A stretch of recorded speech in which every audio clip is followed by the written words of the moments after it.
คนน่ะเอามันย่างบ่ได้ว่ะ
ลูกเอ้ย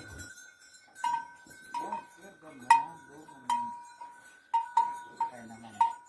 ลูกมันไปมันบ่เขาหั่นได้เราไปปล่อยมัน